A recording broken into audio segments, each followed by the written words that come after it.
Hello guys, magandang araw sa ating lahat. Panibagong araw, panibagong vlog. Mayroon naman tayong panibagong project guys. Ayan. Bali yan na yung pagkukunan natin ng supply ng outlet. Pag ganyan siya, lulusot natin yan sa baba. Tapos, dito ang lagay ng outlet natin. Diyan. Tapos, papasas siya doon.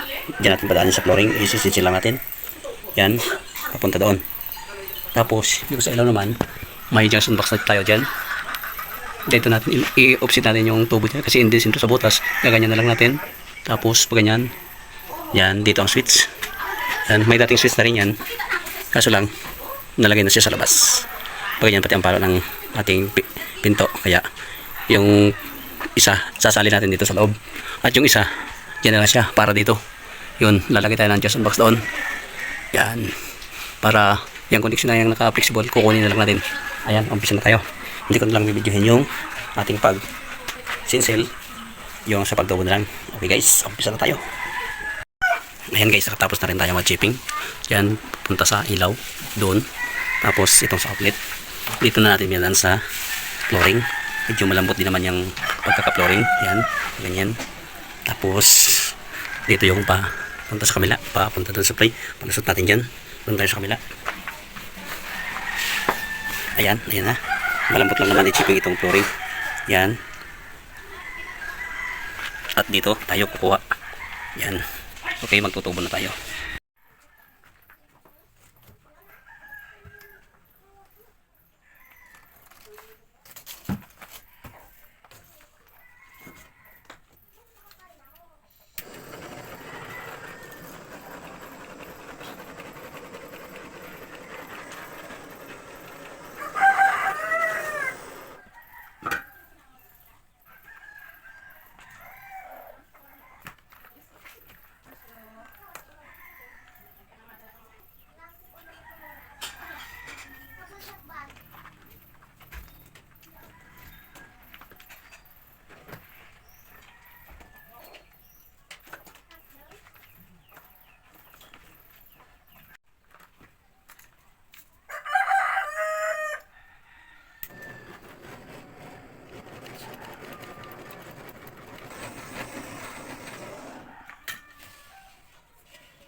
Busa ng gas.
Yan, bali, pinutol ko muna. Ito yung line niya. Yan yung galing sa breaker. Tapos, ito yung return galing dyan sa switch. Babaguhin natin, babawasan natin yun. Tapos, magsusot na lang tayo dito. Ililipat na lang natin yung switch, yung isa dito. Hindi na lang natin kung ano yun. Gagawin na lang natin one gang. Para dito, maglalagay tayo ng junction box dyan. Kakatin natin yung pipe. Yan.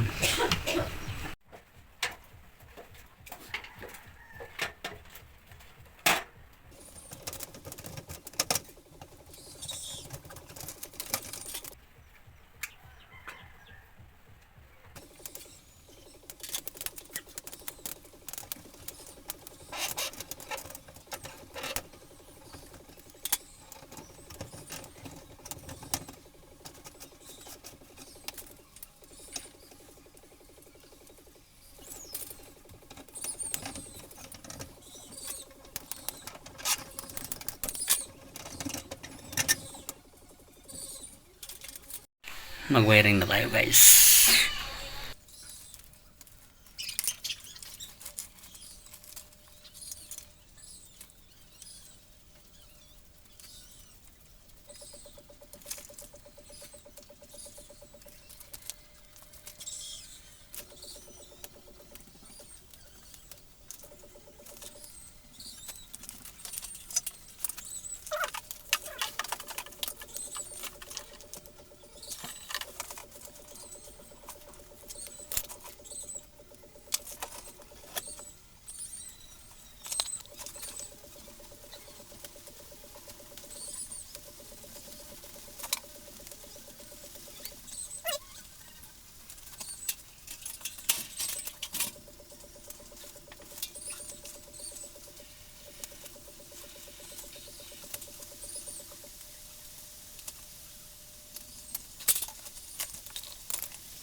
Ayan guys, tapos na. Hindi ko lang na video kanina kasi madilim, walang ilaw. Ayan, tapos na yan. Damihan, damihan. Yan. May wirings na, may ilaw na. Ayan. Tapos yung galing dyan, sa switch, pinadaan natin doon, pero may splice siya. Dating putol na, in-splice mo na lang dyan. Bali, yung puti na yan, yan yung drop ng ground. Tapos yung isa, item, return. Tapos yung isang maiksi doon, yun ang reserve pa natin. Kasi dalawang switch yan. Nilagyan natin ng isang reserva na spare para dyan sa labas. Yan sana tayo kukuha kaso yung mga butas puno na. At yan tatakpan natin din. Tapos yung drop lalagay natin sa flexibulos. Tapos papalusot natin doon sa takip ng Johnson box. Alright. Okay na. At saka ito, yung outlet na yan. Yan. Diyan natin pinadaan ating chiniping. Yan. Kulang lang tayo ng napabili na outlet. Yung nabili ay switch. Yan. Saka yan. Yan na. Tatakpan na natin ang simento. Yan. Yan natin tinap yung power supply nya. Ayan. Yan na guys. At kung nagustuhan nyo aking video, please like, subscribe, at hit na rin ang notification bell para updated kayo sa aking mga video. Bye bye. God bless. Peace out.